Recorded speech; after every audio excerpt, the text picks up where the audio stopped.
Di sebuah rumah sederhana, terbuat dari anyaman bambu yang sudah mulai lapuk, suara batuk berat terdengar memecah keheningan. Di atas dipan kayu, seorang pria tua terbaring lemah, tubuhnya kurus dan wajahnya pucat. Pak Dharma, nama pria itu, sudah sebulan terbaring sakit. Batuknya tak kunjung reda, membuat dadanya terasa semakin nyeri setiap kali suara itu keluar dari tenggorokannya.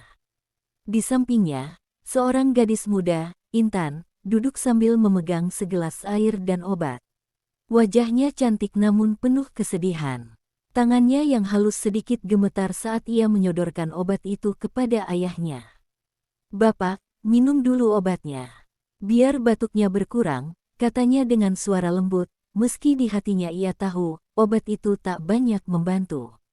Pak Dharma menatap putrinya dengan mata sayu. Batuknya mereda sebentar, tapi suaranya masih serak ketika ia bicara.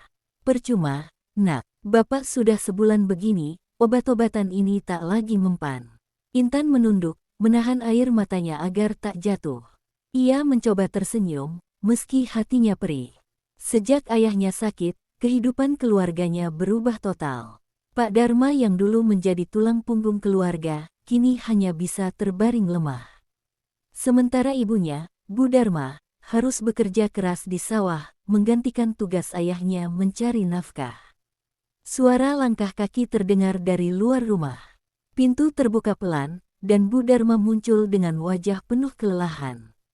Tubuhnya yang renta basah oleh keringat, tanda baru pulang dari sawah. Tangannya masih memegang sabit, dan ada tanah yang menempel di ujung kainnya. "Gimana bapakmu hari ini?" tanya Bu Dharma dengan senyum tipis yang dipaksakan. Intan hanya menggeleng pelan. Ia tak tahu harus berkata apa. Kondisi ayahnya tak berubah, malah semakin hari terlihat makin parah. Bu Dharma mendekat, duduk di tepi dipan, dan memandang suaminya dengan pandangan sayang bercampur khawatir. "Kamu harus kuat, Pak. Aku akan terus bekerja. Jangan pikirkan soal uang, yang penting kamu cepat sembuh," katanya. Suaranya tegar meski dalam hatinya ia tahu, penghasilan dari sawah takkan cukup untuk membayar biaya obat dan kebutuhan sehari-hari. Pak Dharma menggenggam tangan istrinya lemah. Matanya berkaca-kaca, merasa bersalah pada istri dan anaknya. "Maafkan Bapak, Bu Intan. Bapak tidak bisa lagi bantu kalian. Kalian harus berjuang tanpa Bapak." Mendengar ucapan itu, Intan tak bisa menahan air matanya lagi. Ia berdiri dan berjalan cepat keluar rumah, mencoba menyembunyikan tangisnya. Di luar, angin sore bertiup pelan, seolah ikut merasakan kesedihan yang melanda keluarga kecil itu. Intan berhenti di depan pintu, menghapus air matanya dengan cepat. Ia tahu, sesuatu harus segera dilakukan. Ibu tak mungkin selamanya bekerja sendiri, apalagi dengan kondisi ayah yang semakin memburuk. Intan melihat ke kejauhan, memandang hamparan sawah yang luas namun terasa sunyi. Pikirannya berputar, mencari jalan keluar dari masalah yang menghimpit keluarga mereka. "Tidak ada pilihan lain," bisik Intan dalam hatinya. "Aku harus pergi ke kota. Aku harus mencari pekerjaan di sana." Keputusan itu mulai tumbuh dalam benaknya. Ia tahu akan berat meninggalkan keluarganya, tapi ini satu-satunya cara agar mereka bisa bertahan. Intan menarik napas dalam, mencoba menguatkan hatinya. Di dalam rumah, suara batuk ayahnya terdengar lagi, mengingatkannya bahwa waktu semakin sempit. Sambil memandang langit yang mulai gelap, Intan bertekad. Jalan ke depan mungkin penuh rintangan, tapi demi ayah dan ibunya, ia siap menghadapi apapun. Pagi itu, suasana di rumah Intan terasa lebih sunyi dari biasanya. Setelah melalui malam yang panjang, penuh renungan dan kebimbangan, Intan duduk di ruang tengah bersama kedua orang tuanya. Udara desa yang segar tampak tidak mampu menyingkirkan beban yang dirasakan oleh keluarga kecil itu. Pak Dharma, meskipun masih terlihat lemah, berusaha duduk tegak di dipan, sementara Bu Dharma duduk di sebelahnya dengan wajah cemas. Di hadapan mereka, Intan menunduk, menggenggam erat kedua tangannya di pangkuan. "Kami sudah memikirkannya, Nak," kata Pak Dharma, suara seraknya terdengar jelas. Jika kamu yakin, bapak dan ibu akan merestui. Tapi ingat, kota besar itu tak mudah. Banyak tantangan yang akan kamu hadapi di sana. Bu Dharma menatap anaknya dengan mata berkaca-kaca, meskipun ia berusaha tegar. Di Jakarta, ada Biharti. Dia adikku, dan dia sudah setuju untuk menerima kamu di sana. Setidaknya, kamu bisa tinggal sementara dengannya sampai kamu mendapatkan pekerjaan. Intan mengangguk pelan. Dalam hatinya, ia merasa berat harus meninggalkan desa dan keluarganya, tapi ia tahu keputusan ini adalah yang terbaik untuk membantu orang tuanya. Aku akan baik-baik saja, Bu. Aku janji. Aku akan segera mencari pekerjaan begitu tiba di sana, ucap Intan dengan suara yang sedikit bergetar. Pak Dharma menarik napas panjang, mencoba menyembunyikan kegelisahannya. Ia tahu, keputusan ini mungkin yang terbaik untuk putrinya dan keluarga mereka. Kamu anak yang kuat, Intan. Bapak percaya, kamu bisa menghadapi semua ini. Pagi itu, setelah musyawarah singkat namun penuh emosi, keputusan pun diambil. Intan akan berangkat ke Jakarta. Di sana, ia akan tinggal dengan Biharti, adik ibunya, sambil mencari pekerjaan untuk membantu keluarganya yang semakin terpuruk oleh sakitnya Pak Dharma. Keesokan harinya, Intan sudah siap dengan barang-barang yang ia bawa. Hanya satu tas kecil berisi pakaian dan beberapa barang penting lainnya. Tidak banyak yang bisa ia bawa, namun itu sudah cukup bagi Intan yang tahu betapa sulit hidup keluarganya. Bu Dharma, meskipun berusaha tersenyum, tak mampu menahan air matanya saat memeluk putrinya. Hati-hati di sana ya, nak. Kalau ada apa-apa, jangan sungkan untuk pulang. Ingat, ibu dan bapak selalu di sini untukmu, bisik Bu Dharma di telinga Intan, suaranya bergetar menahan tangis. Intan membalas pelukan ibunya erat-erat, merasakan kehangatan yang mungkin tidak akan ia dapatkan lagi dalam waktu dekat. Setelah beberapa saat, ia melepaskan pelukan itu, lalu berpaling pada ayahnya yang duduk di depan. Pak Dharma mencoba tersenyum, meskipun wajahnya terlihat semakin lemah. Jaga dirimu, Intan. Doa bapak selalu menyertaimu. Dengan langkah berat namun penuh tekad, Intan pun berangkat. Ia naik bus menuju Jakarta, meninggalkan desanya yang tenang dan segala kenangan di sana. Sepanjang perjalanan, pikirannya tak henti-hentinya memikirkan keluarganya, terutama kondisi ayahnya yang semakin hari semakin memburuk. Tapi ia tahu, ini adalah keputusan yang tepat. Setelah beberapa jam perjalanan, bus tiba di terminal Jakarta. Hiruk-pikuk kota besar langsung terasa begitu Intan melangkah turun dari bus. Suara klakson kendaraan, keramaian orang yang berlalu lalang, serta panasnya udara kota membuat Intan sedikit gugup. Jakarta jauh berbeda dengan desa tempat ia dibesarkan. Namun, di tengah keramaian itu, Intan melihat sosok yang ia kenal, Biharti. Wanita paruh baya itu melambai ke arahnya dari kejauhan, wajahnya penuh senyum meskipun tampak lelah. Intan menghampirinya, dan tanpa ragu, Biharti langsung memeluk keponakannya erat. Alhamdulillah, kamu sudah sampai dengan selamat, Intan. Yuk, kita pulang ke rumah. Kamu pasti capek setelah perjalanan jauh, kata Biharti sambil meraih tas kecil yang dibawa Intan. Rumah Biharti terletak di daerah pinggiran Jakarta, tidak terlalu besar namun cukup nyaman. Intan merasa sedikit lega, setidaknya untuk sementara ia memiliki tempat tinggal. Sesampainya di rumah, Biharti mempersilakan Intan beristirahat dan menyuguhkan segelas teh hangat. Nanti, setelah kamu sudah lebih tenang, kita bisa mulai cari pekerjaan untukmu. Banyak lowongan di Jakarta, tapi kamu harus pintar-pintar memilih yang baik, kata Biharti sambil duduk di seberang Intan. Intan mengangguk sambil tersenyum tipis. Iya, Bi. Terima kasih sudah mau menerima aku di sini. Aku akan segera cari kerja biar bisa bantu keluarga di desa. Malam itu, meski tubuhnya lelah, pikiran Intan terus berputar. Jakarta adalah tempat baru dengan banyak tantangan yang belum pernah ia hadapi. Tapi demi keluarganya, terutama ayah dan ibunya, Intan siap menjalani apapun yang ada di depannya. Waktu berjalan, dan kehidupan Intan di rumah Biharti terasa cukup baik. Biharti dan Pak Yono, pasangan suami istri yang sudah menikah selama 10 tahun namun belum dikaruniai anak, menyambut Intan dengan hangat. Biharti berjualan sembako di pasar, sementara Pak Yono bekerja sebagai ojek online. Sesekali, Intan membantu Biharti di pasar atau sekadar membersihkan rumah saat sedang tidak sibuk mencari pekerjaan. Kehidupan di Jakarta tidak mudah, namun dengan dukungan mereka, Intan merasa sedikit lebih tenang. Setiap pagi, Pak Yono keluar rumah lebih dulu dengan motornya, menjemput penumpang dari aplikasi. Dia tampak seperti pria baik dan perhatian, selalu membantu Intan jika dibutuhkan. Awalnya, Intan merasa senang tinggal di rumah bibinya. Semuanya berjalan lancar, dan ia mulai menyiapkan lamaran kerja untuk bisa membantu keluarganya di desa. Namun, suatu hari, ketika Biharti sedang pergi berjualan di pasar seperti biasanya, suasana di rumah berubah. Intan berada di kamar, sibuk menyiapkan surat lamaran kerja dan mengisi berkas-berkas lain yang diperlukan. Saat itulah Pak Yono, yang biasanya sudah keluar bekerja pagi-pagi, ternyata masih berada di rumah.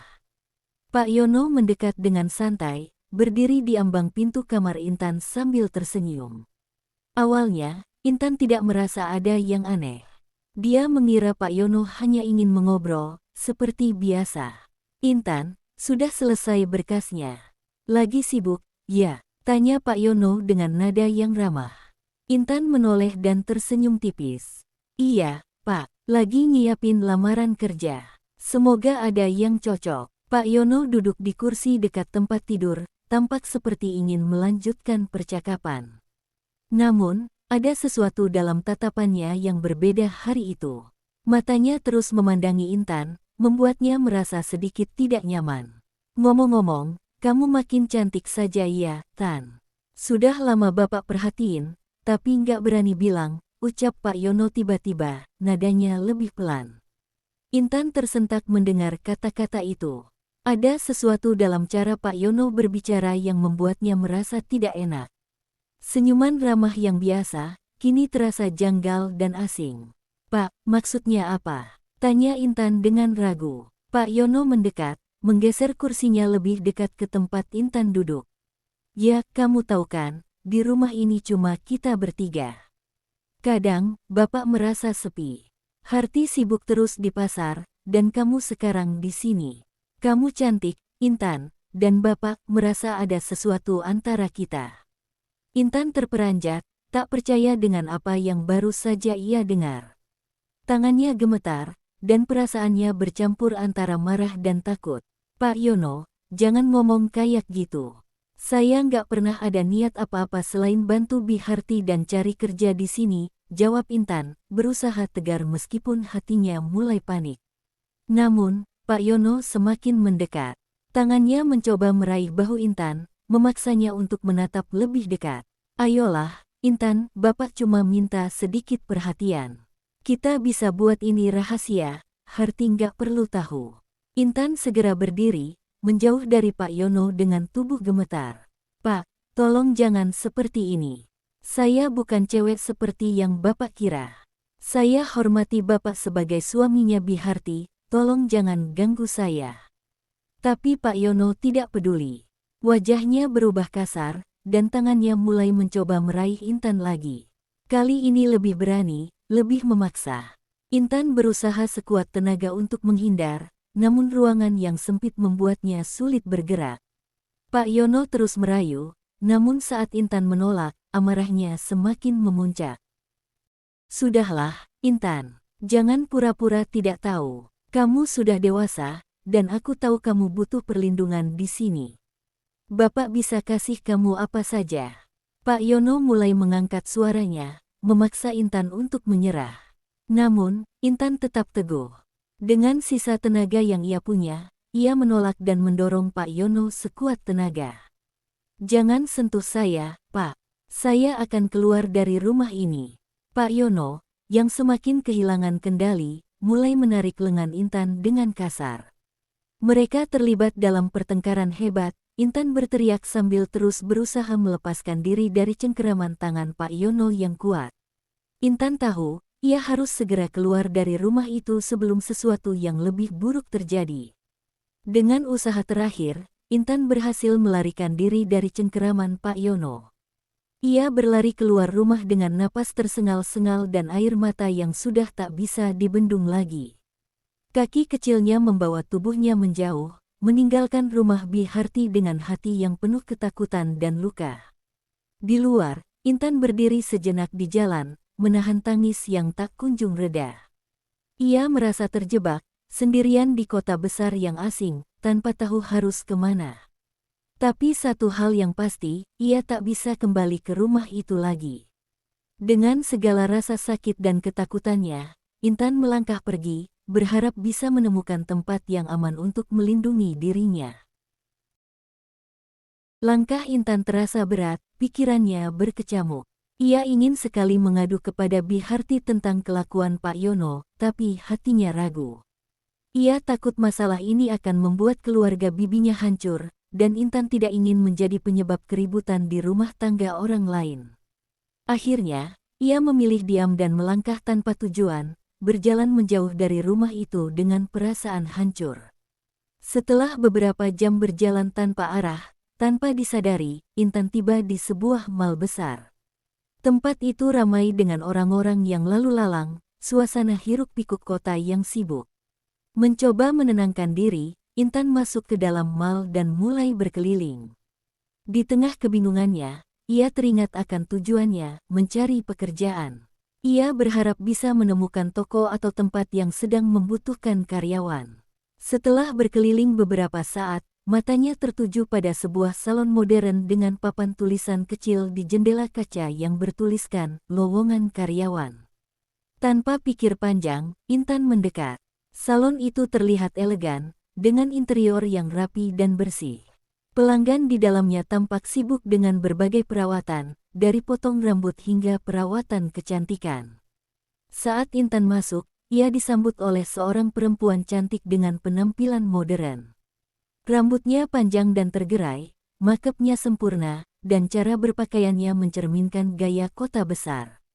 Cewek itu tersenyum ramah ke arah Intan, membuatnya merasa sedikit tenang. "Halo, ada yang bisa saya bantu?" tanya perempuan itu dengan suara lembut. Intan, yang semula gugup, memberanikan diri untuk berbicara.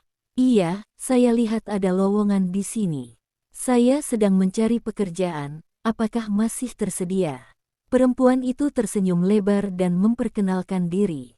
"Oh, tentu. Perkenalkan, aku Mira. Kebetulan banget, kami lagi butuh tambahan karyawan di sini. Kamu boleh isi formulirnya dulu, nanti aku kasih ke bosku untuk dilihat." Mira mengarahkan Intan ke meja resepsionis dan memberikan formulir yang harus diisi. Sementara Intan mengisi formulir tersebut, Mira memperhatikan gadis desa itu dengan rasa simpati. Penampilan Intan yang sederhana jelas menunjukkan bahwa dia bukan asli orang kota, namun ada sesuatu yang membuat Mira merasa tertarik, mungkin kepolosan dan ketulusan yang terpancar dari wajah Intan. Setelah mengisi formulir, Mira kembali mendekati Intan dan mulai berbincang santai. "Dari desa, ya?" tanya Mira, mencoba menebak latar belakang Intan. Intan mengangguk pelan. "Iya, dari desa. Baru beberapa hari di Jakarta, dan sebenarnya aku belum punya tempat tinggal yang tetap." Mira mengangkat alis, tampak kaget namun juga prihatin. "Wah, kamu tinggal di mana sekarang?" Intan merasa ragu sejenak, namun akhirnya ia menceritakan secara singkat bahwa ia baru saja meninggalkan rumah bibinya karena masalah pribadi. Mira, yang tampak cerdas dan peduli, tidak memaksa Intan bercerita lebih banyak, tapi ia mengerti bahwa Intan membutuhkan tempat yang aman untuk tinggal. "Aku juga dulu pernah sendirian di Jakarta," kata Mira dengan nada pengertian. "Jangan khawatir, Intan. Kalau kamu belum punya tempat tinggal, sementara kamu bisa ikut aku ke kosku. Tempatnya nyaman kok, khusus cewek, dan lumayan besar." Intan terkejut dengan tawaran itu, namun merasa terharu. Ia tidak menyangka di tengah kota besar yang asing ini, ada orang yang mau membantunya dengan tulus. Terima kasih, Mira. Kamu baik sekali, ucap Intan dengan suara pelan, hampir menahan tangis. Mira hanya tersenyum lembut dan mengajak Intan untuk pulang bersamanya setelah salon tutup. Mereka naik angkutan umum menuju tempat kos Mira. Setelah beberapa waktu, mereka tiba di sebuah bangunan berlantai 2 yang tampak bersih dan rapi. Bangunan kos ini dikelola dengan baik, terlihat dari taman kecil di depannya yang terawat dan pintu masuk yang dilengkapi dengan sistem keamanan. Kosan ini khusus buat cewek-cewek, jelas Mira sambil membuka pintu. Kamu nggak usah khawatir, di sini aman, dan fasilitasnya juga lumayan lengkap. Ada dapur bersama, ruang TV, dan kamarnya cukup besar untuk 2 orang. Intan terkejut melihat fasilitas di dalam kosan tersebut. Kamarnya memang luas, dengan tempat tidur yang nyaman, lemari besar, dan meja belajar. Di luar kamar, ada ruang tamu bersama dengan sofa empuk dan televisi, tempat para penghuni bisa bersantai bersama. Dapurnya pun terlihat bersih dan modern, dengan peralatan yang lengkap untuk memasak. Kamu bisa tinggal di kamar ini sama aku, kalau nggak keberatan, tawar Mira sambil meletakkan tasnya di atas tempat tidur. Nanti, kalau kamu sudah dapat pekerjaan dan merasa siap, kamu bisa cari tempat sendiri. Tapi untuk sementara, kamu tenang saja di sini. Intan tersenyum lega. Akhirnya, ia merasa sedikit aman setelah hari yang begitu berat. Tempat kos ini terasa seperti perlindungan, dan Mira, meskipun baru dikenalnya, ia sudah menawarkan bantuan yang begitu besar. Intan merasa bersyukur, dan di dalam hatinya, ia berdoa agar semuanya akan menjadi lebih baik ke depannya. Malam itu, Intan tidur dengan perasaan yang lebih tenang di kamar kos yang nyaman. Meskipun luka di hatinya masih terasa, setidaknya ia tidak sendirian lagi di kota besar ini. Mira adalah teman baru yang akan membantunya memulai hidup baru di Jakarta. Pagi itu, Intan bangun dengan semangat baru. Setelah hari yang panjang dan melelahkan kemarin, hari ini ia akan menjalani wawancara dengan bos salon, tempat di mana ia berharap bisa mendapatkan pekerjaan. Mira, seperti biasa, sudah bangun lebih dulu dan sedang bersiap-siap di dapur kecil kos mereka, membuat sarapan sederhana. Siap-siap, ya, semoga wawancaranya lancar, ucap Mira sambil tersenyum, memberikan piring berisi nasi goreng kepada Intan. Terima kasih, Mira. Doakan aku, ya, jawab Intan sambil menunduk, merasa terharu dengan kebaikan temannya itu. Tak ada yang tahu betapa besar rasa syukurnya telah dipertemukan dengan Mira. Sejak kejadian di rumah Biharti, Intan tak pernah membayangkan ada orang yang begitu tulus dan baik hati seperti Mira, yang memperlakukannya seperti saudara sendiri. Setelah sarapan, mereka berdua berangkat ke salon. Sesampainya di sana, Intan bertemu dengan bos salon, seorang wanita berusia paruh baya bernama Ibu Rini. Ibu Rini tampak tegas, namun ramah. Dengan senyum tipis di wajahnya, dia menyambut Intan di ruangan kecil di bagian belakang salon. Selamat pagi, Intan. Mari kita mulai wawancaranya, kata Ibu Rini dengan suara tenang. Intan, meskipun sedikit gugup, berusaha menjawab setiap pertanyaan dengan jujur dan sopan. Ibu Rini menanyakan latar belakangnya, pengalaman kerja meskipun Intan belum pernah bekerja sebelumnya serta motivasinya untuk bergabung di salon tersebut. Intan dengan tulus menjelaskan bahwa ia baru saja tiba di Jakarta dari desa dan sedang mencari kesempatan untuk bekerja demi membantu keluarganya yang sedang kesulitan. Sikap Intan yang sopan dan rendah hati membuat Ibu Rini merasa simpatik. Terlihat jelas dari raut wajah Intan bahwa gadis itu tulus dan jujur, sesuatu yang sangat dihargai oleh Ibu Rini. Setelah beberapa pertanyaan lagi, Ibu Rini akhirnya tersenyum lebar. Intan, kamu kelihatan seperti anak yang baik dan tekun. Aku rasa kamu cocok bekerja di sini. Selamat, kamu diterima, ujar Ibu Rini. Intan hampir tidak bisa percaya dengan apa yang didengarnya. Senyum lega langsung menghiasi wajahnya. Terima kasih banyak, Bu. Saya akan bekerja sebaik mungkin. Hari itu juga, Intan mulai bekerja. Tugasnya mungkin tidak terlalu sulit di awal, tetapi semuanya terasa baru baginya. Ia mulai belajar membantu pelanggan yang datang untuk potong rambut, merapikan ruangan, dan melayani tamu dengan ramah. Meskipun ada banyak hal yang harus dipelajari, Intan tidak merasa terbebani. Setiap tantangan yang dihadapinya di salon terasa seperti langkah menuju kehidupan yang lebih baik. Mira, yang sudah lebih dulu bekerja di salon itu, selalu siap membantu Intan. Ketika Intan merasa bingung dengan tugas-tugasnya, Mira dengan sabar mengajarinya, memastikan Intan bisa beradaptasi dengan cepat. Jangan khawatir, Intan. Semua orang juga butuh waktu untuk belajar. Kamu pasti bisa, ujar Mira dengan senyum menyemangati. Tidak hanya di tempat kerja, Mira juga selalu ada untuk Intan di kosan. Ia meminjamkan baju-bajunya kepada Intan agar gadis itu bisa tampil lebih percaya diri saat bekerja.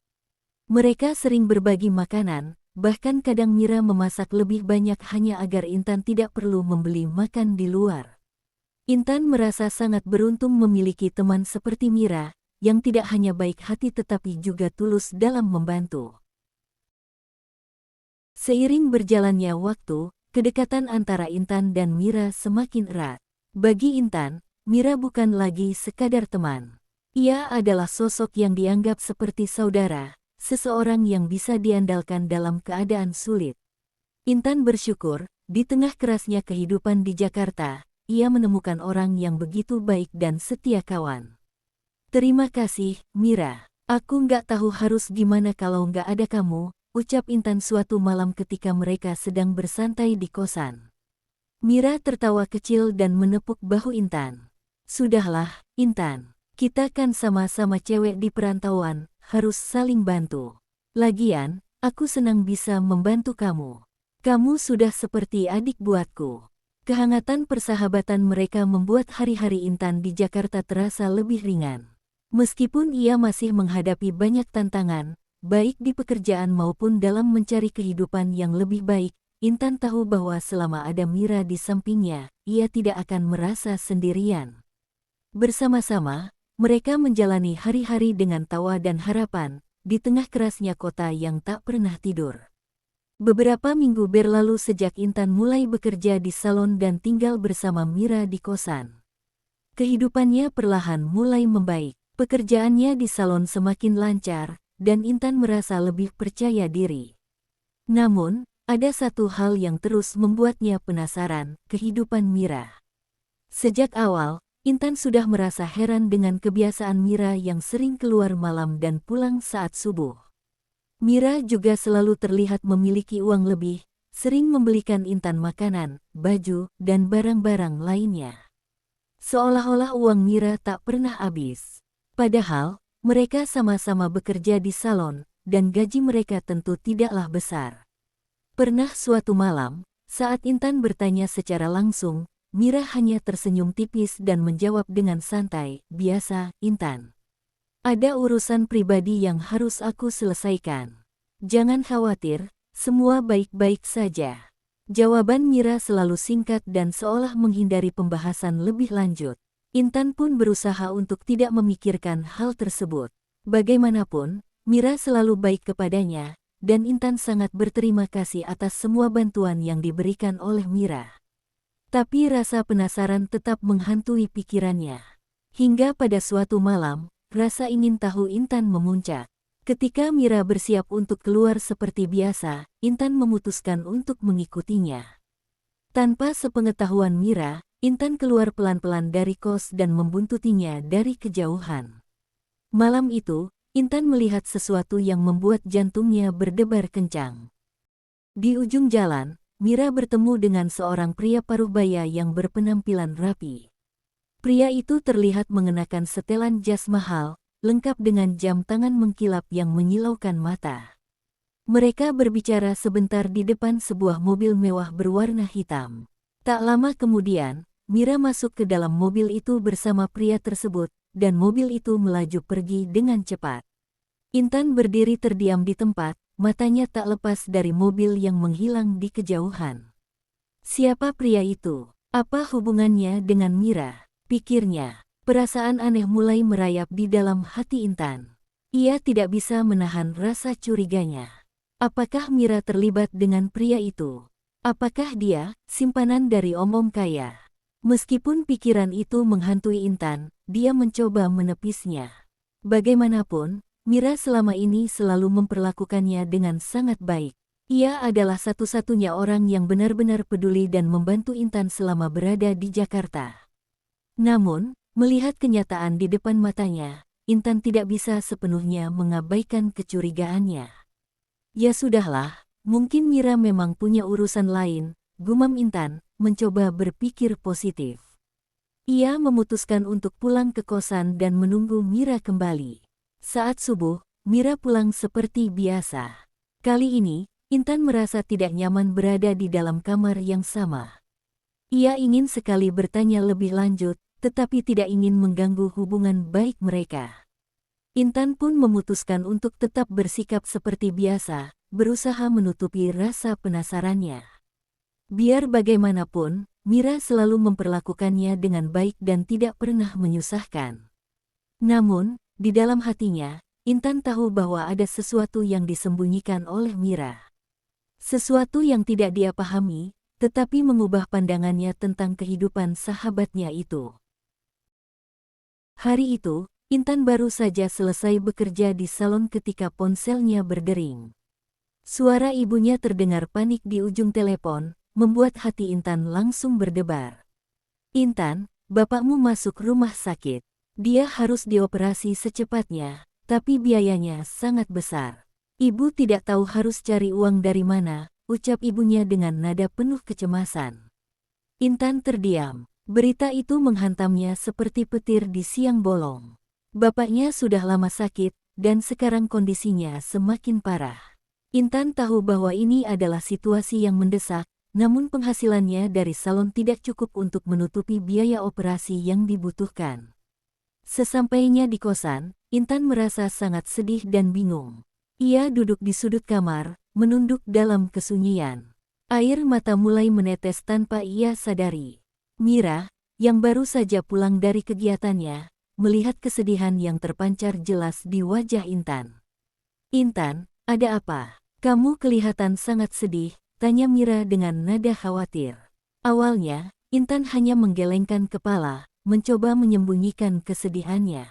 Namun, akhirnya ia tidak bisa menahan beban di hatinya dan menceritakan semuanya kepada Mira, tentang bapaknya yang harus segera dioperasi, tentang besarnya biaya yang diperlukan, dan betapa dia tidak tahu harus bagaimana.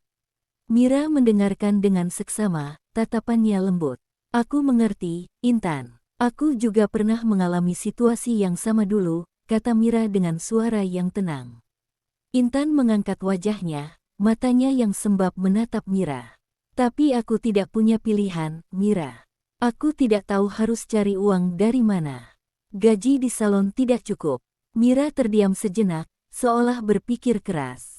Akhirnya, dia menghela napas dan berkata, Intan, ada satu cara di mana kamu bisa mendapatkan uang dengan cepat. Tapi ini bukan pekerjaan yang mudah. Intan menatap Mira dengan bingung. Pekerjaan apa, Mira? Mira tampak ragu sejenak, namun kemudian dia memutuskan untuk jujur. Intan, pekerjaan ini melibatkan menjual diri. Itu cara aku mendapatkan uang selama ini. Dengan itu, aku bisa membiayai keluargaku dan adik-adikku di kampung. Aku tahu ini sulit, tapi aku tidak punya pilihan lain. Kalau kamu ingin membantu keluargamu dengan cepat, ini mungkin satu-satunya jalan. Ucapan Mira itu bagaikan pukulan keras di dada Intan. Ia terkejut bukan hanya karena pekerjaan yang dimaksud, tetapi juga karena kenyataan bahwa Mira, sahabatnya, ternyata terlibat dalam dunia seperti itu. Intan terdiam lama, otaknya berputar memikirkan segala hal yang baru saja diungkapkan oleh Mira.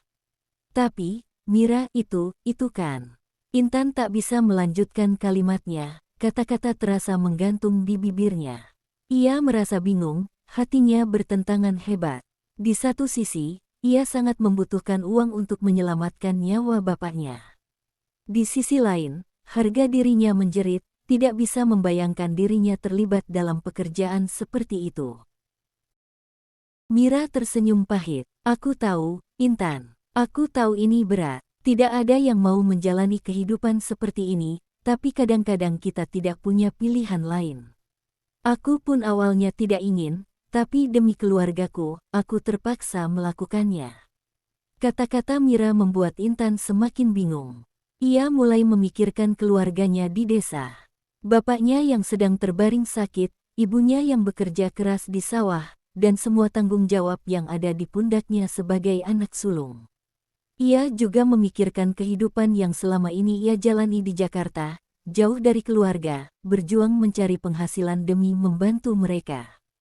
Intan terdiam lama, tenggelam dalam pikirannya sendiri. Ada pertentangan batin yang luar biasa dalam dirinya. Di satu sisi, ia ingin melakukan apapun demi menyelamatkan bapaknya. Namun, di sisi lain, hatinya berontak, menolak jalan yang ditawarkan oleh Mira. Malam itu, Intan tidak bisa tidur. Pikirannya berkecamuk, penuh dengan dilema moral dan tanggung jawab. Di satu sisi, Mira sudah menunjukkan kepadanya jalan yang bisa segera menyelesaikan masalah finansialnya. Tapi di sisi lain, Intan tidak yakin apakah ia bisa melangkah ke arah yang sama. Apa yang harus aku lakukan? Bisiknya dalam hati, saat air matanya kembali mengalir, membasahi bantal yang dipeluk erat di dadanya. Bagaimanakah kelanjutan cerita Intan? Apakah Intan akan bertahan dan membiarkan bapaknya yang sakit? Ataukah Intan akan mengikuti saran Mira, merelakan harga dirinya untuk ditukar dengan uang? Semuanya adalah keputusan yang berat. Jangan lupa like video ini, komen yang positif dan subscribe agar tidak ketinggalan lanjutan cerita yang menegangkan ini. Terima kasih. Semoga kita semua diberikan kesehatan dan kelancaran rezeki. Amin. Wassalamualaikum warahmatullahi wabarakatuh.